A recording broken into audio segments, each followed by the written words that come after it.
जय माता दी दोस्तों, आज हम सुनेंगे माँ ब्रह्मचारिणी की पावन कथा।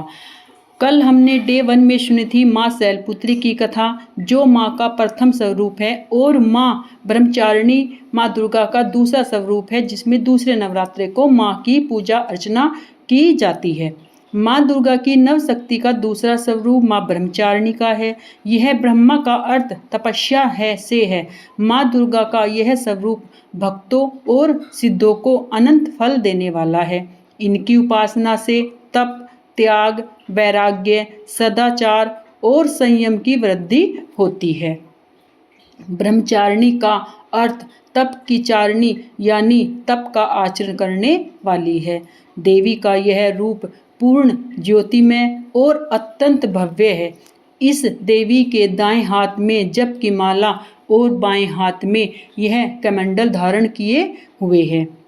पूर्व जन्म में इस देवी ने हिमालय के घर पुत्री रूप में जन्म लिया था और नारद जी के उपदेश से भगवान शंकर को पति रूप में प्राप्त करने के लिए घोर तपस्या की थी।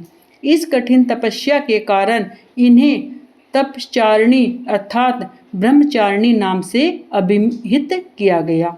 1000 वर्ष तक इन्होंने केवल फल फूल खाकर बिताए और 100 वर्षों तक जमीन पर रहकर साक निर्वाह किया।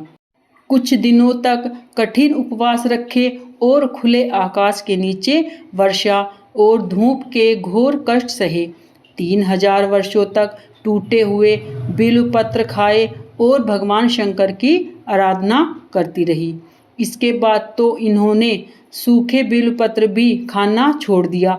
कई हजार वर्षों तक निर्जल और निराहार रहकर तपस्या करती रही।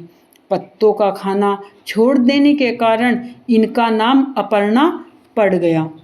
कठिन तपस्या के कारण देवी का शरीर एकदम क्षीण हो गया। देवता, ऋषि, सिद्धगण, मुनि सभी ने ब्रह्मचारिणी की तपस्या को अभूतपूर्व पुण्य करते बताया, सराहना की और कहा, हे देवी, आज तक किसी ने इस तरह की कठोर तपस्या नहीं की है।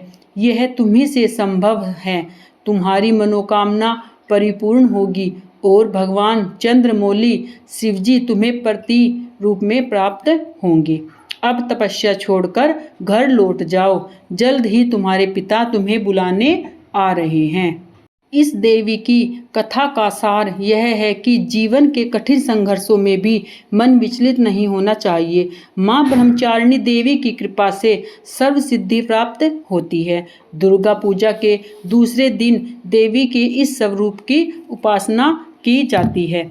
यह थी माँ ब्रह्मचारिणी की कथा। माँ ब्रह्मचारिणी की कथा से हमें यह सीख मिलती है कि जब हमें किसी उद्देश्य के लिए हम तपस्या या भगवान की अर्चना पूजा अर्चना की जाती है, तो हमें अपने उद्देश्य से डगमगाना नहीं चाहिए।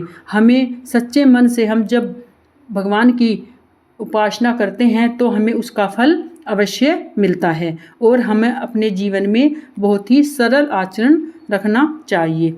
कथा आपको कैसी लगी है? अच्छी लगी है तो प्लीज़ चैनल को लाइक करें, शेयर करें, सब्सक्राइब करें।